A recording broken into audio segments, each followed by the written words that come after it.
There are attachments that exist outside the categories people normally use to understand love. Attachments that do not fit neatly into the language of relationships or family or friendship, but that carry a weight equal to any of those things and sometimes heavier. My attachment to that horse was one of those.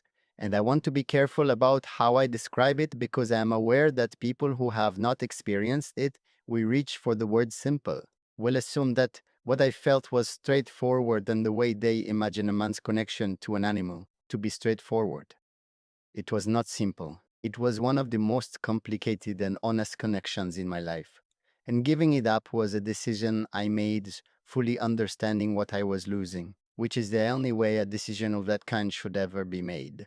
My name is Sheikh Hamdan, and the real story behind that decision has nothing to do with the horse and everything to do with what the horse carried. He had been with me through a specific period of my life that I do not discuss often, a period where the private architecture of everything I had built was under more pressure than it had ever been under before.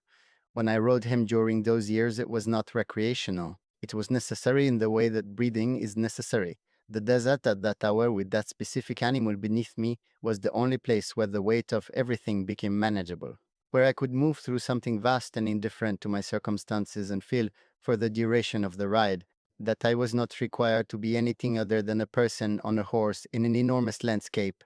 He gave me that, consistently, without condition, without the complexity that every human relationship in my life carried during that time. He simply showed up every morning, ready, and that reliability was more sustaining than I have ever been able to adequately explain. I gave him up because someone needed him more than I did. That is the complete and honest answer, and I am aware that it sounds simple in the way the decision did not feel. A young rider, someone at the beginning of the relationship with horses that I had been fortunate enough to have across decades. Someone for whom that specific horse would be the beginning of something rather than the continuation of something. And I understood when I saw them together that holding on to him for my own reasons would have been a decision made for me rather than for him, and he deserved better than that. I still think about him on certain mornings, the particular way he moved in the early light, what it felt like to ride something that trusted you completely and required nothing in return except your full presence. He taught me more about showing up honestly than most people have managed to teach me across entire relationships, and I let him go because sometimes love looks exactly like that.